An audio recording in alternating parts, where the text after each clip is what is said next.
Hi everyone, thanks for bearing with me as I figure out how to package my voice and my screen and send it to you through the interweb magic. What I want to do is review some of these researching resources that I've collected for you here, as well as introduce the project of an annotated bibliography and why I would like you to begin one as an exercise for our weekly Writing Lab 9. You may be familiar with annotated bibliographies, but if you're not, do not panic. I simply want to introduce you to this, as many professors will ask you to complete an annotated bibliography in other classes, and I want you to be familiar with the level of formality with the formatting requirements, whether you be using MLA or APA, and also sort of the rhyme and reason behind it. So I've included here a link from the Purdue Online Writing Lab, which gives you an overview of the annotated bibliographies. And you can see that I'm here on our Google Classroom looking at these two resources together. So click. Here is this wonderful resource from the Purdue OWL. And here is sort of a wiki list, hyperlinked resource checklist. I need a better compound noun, if only we were all speaking German. Resource for you here to sort of keep you on track with the research that you're doing for writing project 2. Okay, so again, what is due tomorrow, I can review these instructions with you really quickly. What is due tomorrow is basically this. I want you to be listening to this and reviewing these resources, this checklist. Okay, so that's sort of the content of the weekly writing lab. And I want you to turn in a working annotated bibliography with at least 3 potential resources that might end up being useful to your writing project too. This is a way that I can kind of check in with you to see how you're doing, what experience that you have conducting research and collecting resources and making sure that you're citing them in the right way. Okay, this is by no means an exhaustive list of resources. You will be adding and changing these. If you see any emails pop up here, you may also see some angry iMessages about how hard it was for me to vote today. Hopefully none of you went through those same issues. I got distracted.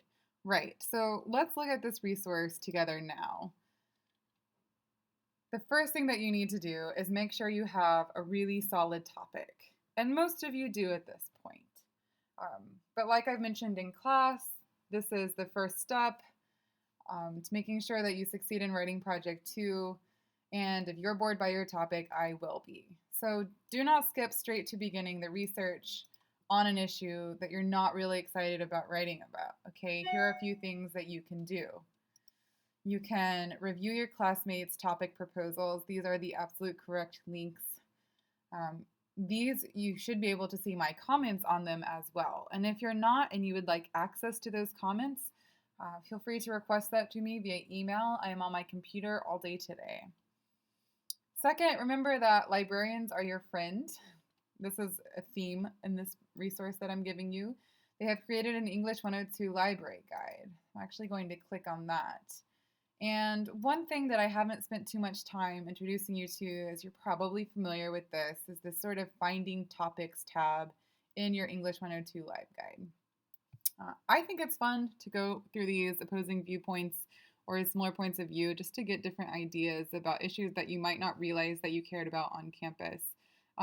But I really much prefer starting with you first. So that's why I haven't mentioned this resource. Look through it and see whether or not it might be useful to you or a waste of time, okay? It depends on where you are in the process. And like I said, most of you have really solid topics already. Okay, so these are just some resources that I'm reminding you are here for you. Sometimes I think the best thing you can do is look at your classmates' topic proposals and sort of get some ideas by bouncing your ideas off of them. If you're still struggling, please visit my Wednesday office hours. Ooh, hello, Eliza. Please visit my Wednesday office hours. I will be there in language and literature on the 5th floor. You have to go to the right elevator, and I'll be there between 2:30 and 4:30 p.m. tomorrow. Okay, once you have a solid topic, you're really confident with your topic, you've had it approved by me, you've revised it if necessary.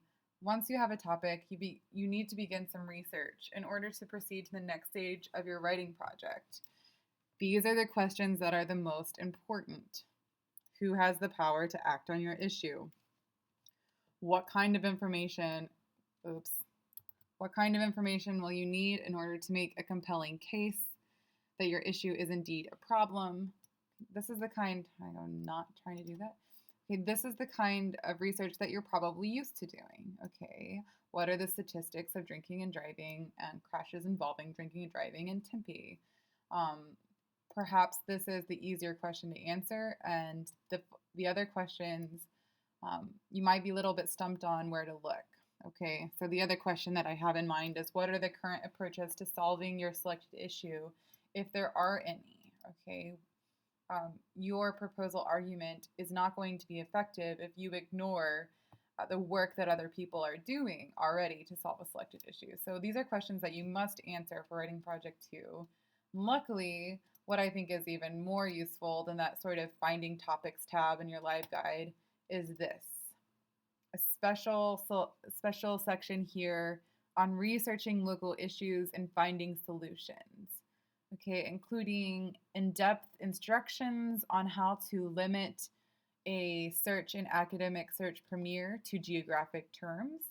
Okay, how to find local area newspapers, go back 1990 to date, for example, in Arizona Republic. And this is a shortcut that perhaps you tech-savvy folks already know, but that I think is really useful. And this is limiting your web search, your Google search, to certain kind of sites. So for instance, if you are curious what has been written about the problem of bicycle theft in Arizona, or especially on the Tempe campus or at ASU specifically, you can actually include this colon here, bicycle theft ASU.edu. So all of these responses are all in publications involved or linked to the ASU website. You could also do bicycletheft.edu, and then you would get researches that are related to other educational organizations. Okay, so that might be useful if you are researching or developing a claim of resemblance. So what has worked at other universities to address this issue? That works again. So I could also look up an example. What is the Tempe local government doing about these things? I can look up .gov. Okay, so all of my responses are going to be from government websites. Maybe Tempe. So that's just a simple shortcut, but if you did not know about this, then I think you'll find that it might save you some time and it might help you limit your search to your local community. Okay.